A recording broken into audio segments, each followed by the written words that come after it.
when you think about using your gifts in terms of service, I think it changes the perspective of how you operate in the world.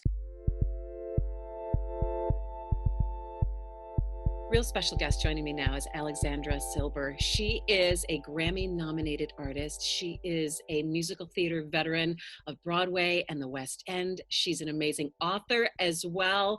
And she's a Detroit girl. Alexandra, how are you? Oh, I'm so well under the circumstances thriving. So Yeah, thank tell you. us about, I mean, you're in New York right now. I Can you give am. us an idea of, gosh, of everyday life for you right now? Yeah, I mean, it's unprecedented, incredibly strange times, and it definitely feeling the being in the presence of the American epicenter at the moment. Who knows what the next couple of weeks will bring for the rest of our brave country. Um, but yeah, I think this concept of New York as the city that never sleeps is a city in a state right now of imposed Sabbath and rest, and of course people dealing with that in a myriad of different ways. So many people come to the Big Apple for its energy and Yeah. vitality, and even just trying to get a little fresh air last Saturday night, the quietest streets I think I've ever seen in my life. And people being very respectful of social distancing, and I think really taking on the notion that staying home saves lives.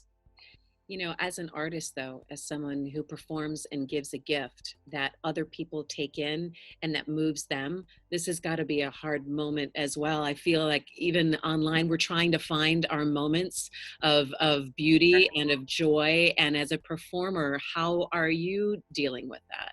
Well, I think the thing, first of all, of course, like the closing down of the theatrical communities across the country, but led by Broadway, of course, here Mhm. in New York, was a devastating reality check, I think, for the seriousness of this pandemic. And one of the things that you're absolutely sort of circling here is that performance, by its very nature, um, its virtue and its service is that it occurs live, and that it occurs in a community setting. And that is a tradition that goes back to ancient Greece, that you gather the community together to have a communal cathartic experience.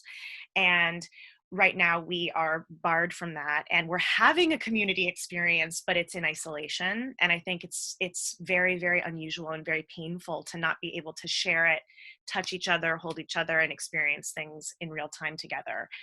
um, and I think to answer your question, my role in that as a performer is to say, I am a performer, but I'm also a multifaceted artist that can create and provide art in other ways and serve in other ways, uh, use my language, raise my voice, use storytelling in ways that doesn't necessarily occur live. And there are virtues in those art forms and services too. Yeah, you come back to Detroit and you've done groups with kids, and you've helped them as they've found their storytelling voice through music and through art. And when kids dream of doing what you're doing, and knowing that you came from Detroit and kind of what your path has been, what do you tell young performers who have that in them and are told, oh, maybe sensible jobs or a different pathway? What do you say? I don't begrudge any um, I don't begrudge any parent or any adult that looks to youth with the lens of their own experience. And I genuinely think that when people say be sensible, be realistic, they are trying to do and offer what is best for those young people based on their experience. I will just say that I feel blessed to say that that is not my experience. And I would love to just offer an alternative voice to that and simply say, um, every person on this earth is endowed with gifts and endowed with a life force and a fire that hopefully inspires the question, why am I here and how may I serve? And when you think about using your gifts in terms of service, I think it changes the perspective of how you operate in the world. And for me, while it is a wonderful feeling to perform, I really do often think about the people whose catharsis I'm facilitating, the people that I'm moving, the people that I am able to allow to think about their emotional lives with a bit of distance, the emotions I might be able to shift, and of course illuminating the stories of the people that I'm portraying, sometimes who never got a chance to speak for themselves. um, and I think that when it comes to speaking to young people, it's important to recognize that using your gifts in the most in for the highest purpose possible is always going to lead you to right action. And I think, to encapsulate that, I would say very often in society we're told to pursue success, and we have a lot of conventional concepts of what success is. It's fiscal, it looks like this, the house looks like that, the clothes look like that. But truly, if I could offer anything from my experience, it's that success is not about what you do, it's about how you feel about what you do.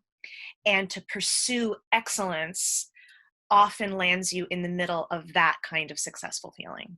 So then how do you pick what your projects are? I mean, you've done everything from stage work to, I mean, you're a writer. You've written 2 books Yeah, yeah. and you performed on the Grammys. So then how do you pick that path? Because you've obviously been really deliberate about what you choose to pursue and then how it impacts you. Sure. I think again, like I try to move forward with obviously pursuing opportunities as they present themselves to me. But I think also trying to reflect upon, does this opportunity reflect my values, right? And I will say too that I don't always knock it out of the park. I'm not always perfect about. Is um, that hard as a performer to admit that though? Because, oh, I mean, oh my gosh, yeah? course, I don't, no one's perfect. I'm not sitting on a mountain with ultimate wisdom. I'm learning just like everybody else. And I've taken jobs out of fear. I've taken jobs for health insurance. Just like anybody. And I just have to say though that the wisdom that has trickled down from the choices that I've made that felt pure and in line with my values, and the choices that, upon reflection, definitely were fear-based, feel different, and I know the difference, and I can use that information to go forward. And I think that that is about as good as anybody can do. Mhm. Now, we know that you're not going to sing in your apartment right now for neighbors' sake and for all sorts of reasons. But you passed along a song to us, so we're going to be able Yeah. to, put on the air. And I guess, how would you describe it to us? And kind of what Yeah, your next projects are once we all get through this, which we will. we Though it's will. sometimes hard to realize, I think. Absolutely. So I have selected a song that I really think reflects this time. It's called Lost in the Stars. It's the title song from the musical Lost in the Stars by Kurt Weill. And it's based on Cry the Beloved Country, the novel about South African apartheid. The song is sung by an African priest when he is at his absolute lowest moment. He's reflecting on his faith, he's reflecting on his place in the universe, and he's just looking up at the stars and wondering what comes next. And in his exploration and in his doubt, finds a kernel of faith. And I just feel like the song really reflects where we are right now, and hopefully, in dark moments for anyone, will provide a little bit of light. I want to ask you about your first book that you wrote, called White Hot Grief Parade, Yeah, and was coming out of the death of your dad yeah, from cancer when you were 18 years old. A lot of people are comparing the feelings that people have right now to grief, the absolutely. stages of grief and grieving things that we might have wanted to do or can't. How would you compare and writing so articulately when you were younger about that experience in your life, about where we're kind of facing things now?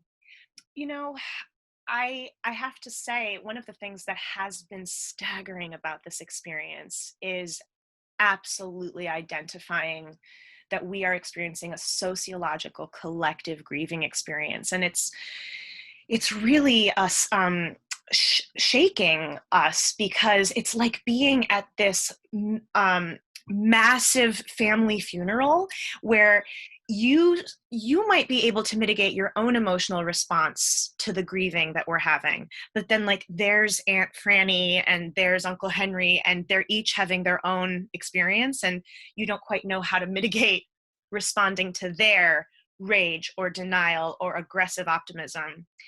I think ultimately, if I've learned anything, that by tabling and refusing to experience the reality of grief, um, grief doesn't go anywhere. It waits in the hall, and it does push-ups and gets stronger while it waits. And I think what I would say is, be gentle and be kind with yourself and gracious with others. Not everybody is going to have the same set of skills, the same capacity to weather adversity that each individual may or may not have. I feel armed to bear this on an individual level, and I feel armed to bear it and hold space for other people because of the experiences that I've had as a very young person. But not everybody has those. And I feel like I can be generous with others in that way, but not everybody else has those. And I think I would offer, allow yourself to feel what you're feeling, don't judge it, and be gracious with other people as they go through their own experience as well. It's a beautiful way to say it. And again, because everyone is coping with it in a different way, and we're all impacted in a different way, and it doesn't make it any less than what other people are feeling. But Totally. I'm so glad that that we're going to be able to share your voice. And Oh, again, I think that there is something about music that soothes agreed. right now, even if it takes you back to a different time or you hear something different. Yeah, There's something about the arts that I think that we all need to remember, that whether it's looking at your favorite painting or hearing your favorite song or belting out the musical theater number from high school, exactly. that there's something internal there. Absolutely. I think something about the arts is that it allows us to be able to express ourselves beyond our average capacity in daily life. And it's why the arts haven't gone anywhere. They're a huge part of serving. One of the things I've been thinking about a lot is right now, I feel like our society is talking about survival in a very real and literal way. I think one of the things that the arts does so beautifully is it reminds us that we have a reason to live on the other side of survival, and that life is worth living, and that it's beautiful and worth fighting for.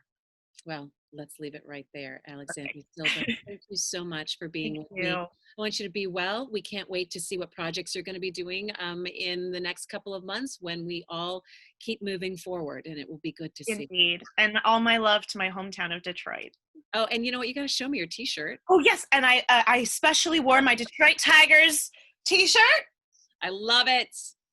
Tigers forever. Yeah, we're going to play ball someday, and it's going to Someday. feel so good to see it. It'll be the biggest party in the world.